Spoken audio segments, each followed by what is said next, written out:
Avant l'arrivée du ministre, avant mon arrivée, les acteurs des médias eux-mêmes, ils se sont regroupés, ils ont tenu leurs assises des médias.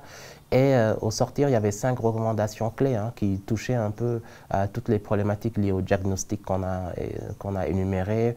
Le premier point et le plus important, c'était il faut appliquer les dispositions du Code de la presse. Ensuite, il faut travailler à sortir les journalistes de la précarité. Puis, il faut structurer le milieu pour que les entreprises soient plus viables.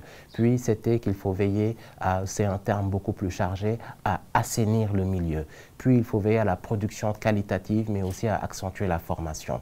Vous verrez donc que les conclusions des assises sont venues matcher et renforcer la volonté de l'autorité d'appuyer les acteurs du secteur vers leur mise en œuvre.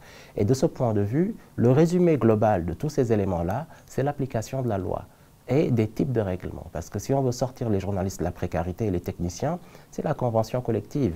Si on veut pouvoir avoir une cartographie claire de qui est technicien, qui est journaliste, qui a une entreprise de presse déjà qui juridiquement existe à la personnalité juridique, mais qui également n'est pas une entreprise, entre guillemets, porteuse de valises, détenue par une personne qui peut, par le truchement de ses relations, gratter par-ci, par-là, au détriment de ceux qui portent réellement le métier.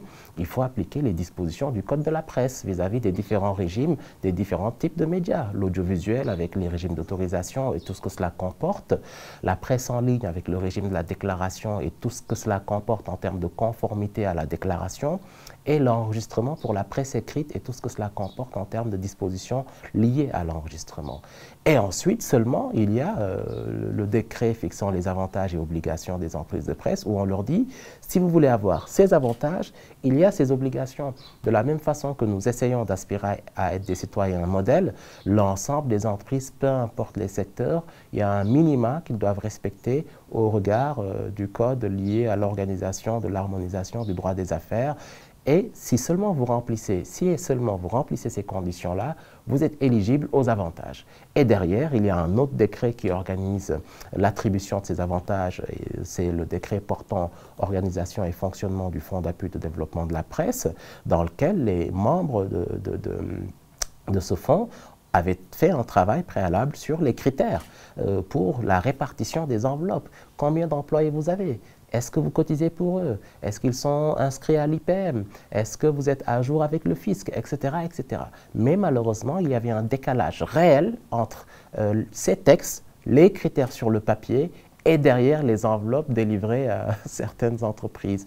Et même dans le pourcentage de répartition de l'appui, pour un fonds estimé à 1,9 milliard, si 800 millions ne vont pas aux entreprises, c'est vrai que le fonds prévoit quelques dispositions pour la formation continue, etc.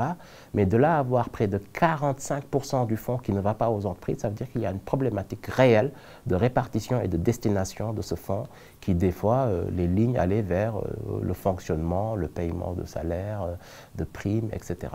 Donc, du coup, c'est pour ça qu'il était important pour nous d'insister sur la mise en œuvre de ces textes.